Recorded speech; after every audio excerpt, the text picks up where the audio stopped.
Ele tem a missão difícil: apitar um jogo de futebol. Aqui em Minas Gerais, é o único árbitro FIFA que tem essa condição de decidir, até mesmo, quem sabe, o futuro de um time, de um campeonato. Já sabe de quem estou falando? Então vamos conferir.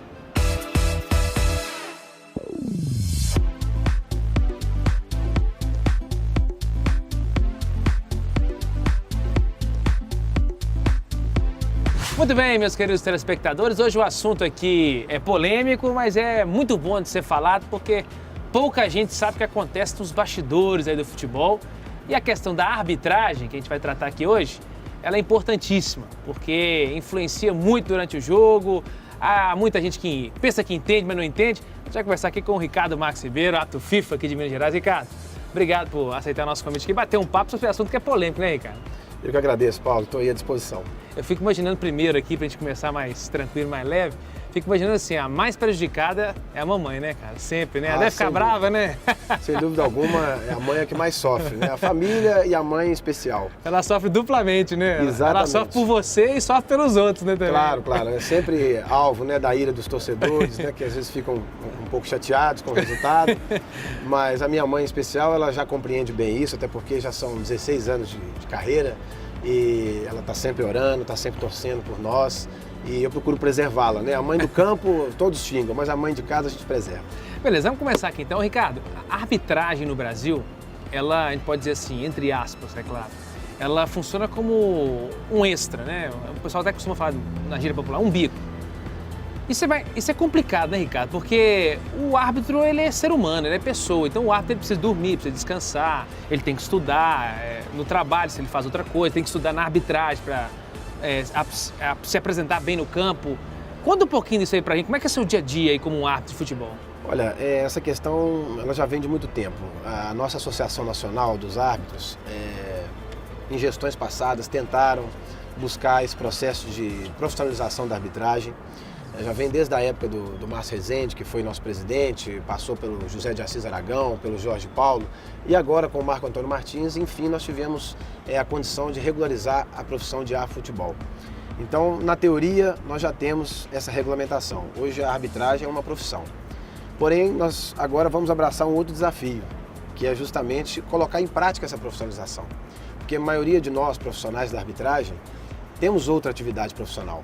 O meu caso, no Tribunal de Justiça, outros companheiros que são profissionais liberais, engenheiros, médicos, professores, e ainda nós não podemos desfrutar da dedicação exclusiva à arbitragem, que seria o ideal. Isso, desculpa cortar, mas isso como toda profissão faz toda a diferença, né?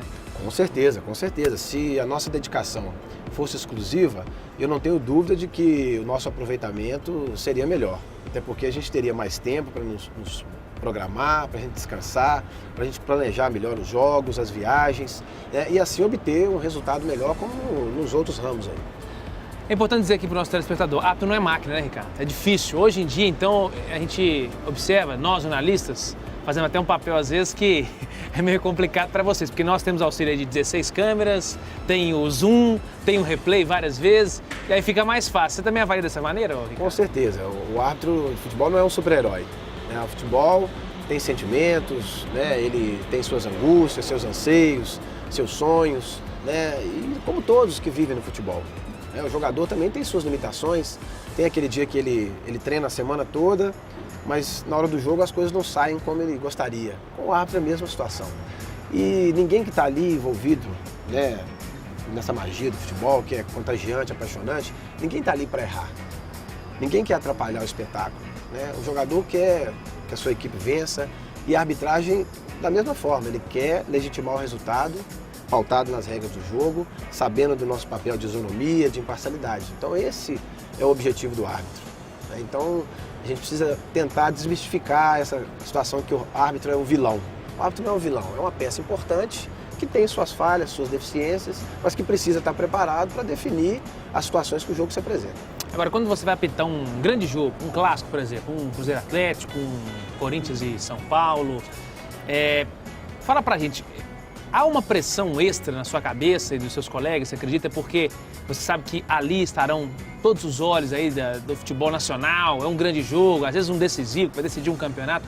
Isso aí tem uma carga emocional muito grande que às vezes atrapalha alguns atos, você acredita nisso?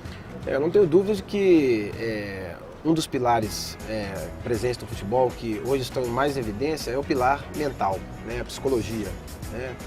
Muitos não acreditam nisso, mas eu considero um dos pilares fundamentais, principalmente para que a gente possa trabalhar bem com essas questões. Quando se envolve um clássico ou jogos de duas grandes equipes em competições importantes, o seu pilar emocional ele tem que estar em total equilíbrio. Você precisa ter concentração, tranquilidade, o frio na barriga, a adrenalina ela sempre vai existir, porque isso é do ser humano, o jogador tem isso, o árbitro não é diferente.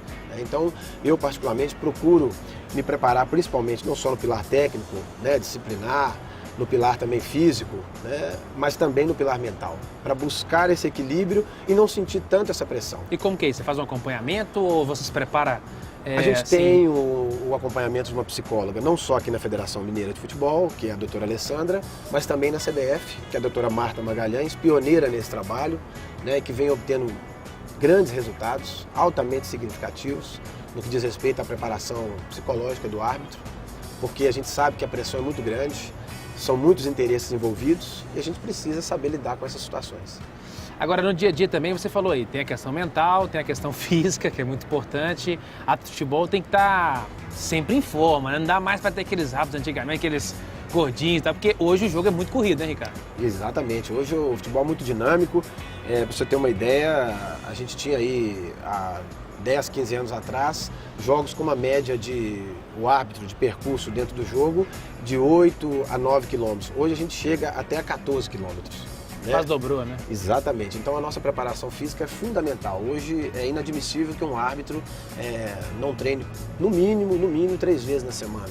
Treinamentos intensos para buscar essa excelência no que diz respeito à preparação física. Como que acontece esse acompanhamento? Você, por exemplo, é um árbitro FIFA. Então, como que acontece esse acompanhamento por parte da CBF, por exemplo? Tem que fazer testes de quanto em quanto tempo? Quantos testes no ano mais ou menos acontecem? No meu caso, que sou um árbitro internacional, nós temos de 3 a 4 avaliações físicas anuais, né? E também avaliações intermediárias que são feitas nas federações, visando as competições estaduais.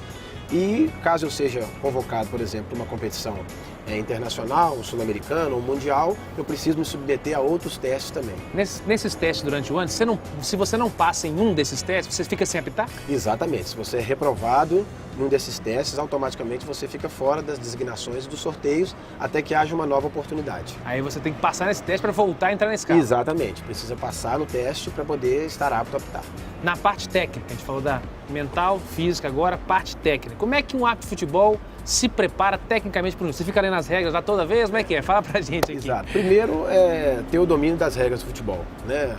Nós temos, né, o livro de regras, que ele é disponibilizado para todos os árbitros do Brasil, seja no idioma em português, espanhol, inglês. A gente tem que constantemente, saber na ponta da língua. Constantemente estar lendo, porque a regra é sempre um aprendizado. Às vezes você passa pela regra 1, pela regra 4, regra 11, né? E sempre encontra algo que você ainda, oxe, isso eu não tinha observado ainda, né? Preciso observar com mais cuidado. Muitas vezes, determinadas situações que acontecem com recorrência nos jogos, a gente precisa voltar ao livro de regras e buscar um melhor entendimento. Então eu procuro fazer essa retroalimentação, né, no que diz respeito à leitura das regras, participando também, obviamente, dos seminários que a CBF promove, a nossa federação também e a própria FIFA. Tá certo. Tem uma regra que daqui a pouco a gente vai bater um papo que ultimamente vem muito à tona. E agora, a gente batia um papo aqui antes, você me contava que você estuda também as equipes. Assim como, por exemplo, comentaristas estudam para o jogo, o árbitro também estuda o Atlético, o Cruzeiro, o São Paulo, o Flamengo? Exatamente. Isso faz parte do nosso plano de trabalho, né, que é feito antes dos jogos. A gente faz um verdadeiro raio-x das equipes que estão envolvidas naquele jogo. Rapidamente aí, explica bem, como é que é isso? A gente estuda porcentagem de passe de posse de bola, de cartões, de jogadas por um lado do campo, pelo outro lado, equipes que atacam mais, que se defendem menos, enfim, índices de gols dessa equipe, seja no primeiro ou no segundo tempo. Que jogador é mais faltoso, que jogador é mais faltoso, mais técnico. Para preservar sempre claro, o talento. O talento ser preservado, a gente precisa preservar o talento, né? E estar atento também com aqueles jogadores mais faltosos, para que eles não reincidam nas faltas e, consequentemente, comprometam o espetáculo. Então, toda essa análise, né? Números de gols sofridos, números de gols marcados, posição na tabela, confrontos anteriores, confrontos entre essas mesmas equipes, se houve alguma coisa de anormal no último confronto. Então, tudo isso é discutido entre a equipe de arbitragem, juntamente com um delegado especial designado pela CBF em competições dessa entidade, para que a gente possa, de fato, não ser surpreendido na hora do jogo. Tá certo, o papo tá bom demais aqui, Ricardo. A gente tem que chamar um intervalo aqui. A gente vai para o intervalo, então, para que você possa continuar aqui acompanhando com a gente esse bate-papo. O Ricardo vai falar daqui a pouquinho sobre a regra da mão na bola, que está sendo muito discutido ultimamente. Vai falar aqui também com a gente o Ricardo Marques em relação a deixa correr, para o jogo, conversa mais, dá mais cartão. Como que é isso? Tudo isso a gente vai discutir aqui. Daqui a pouquinho a gente volta com mais Abrindo o Jogo.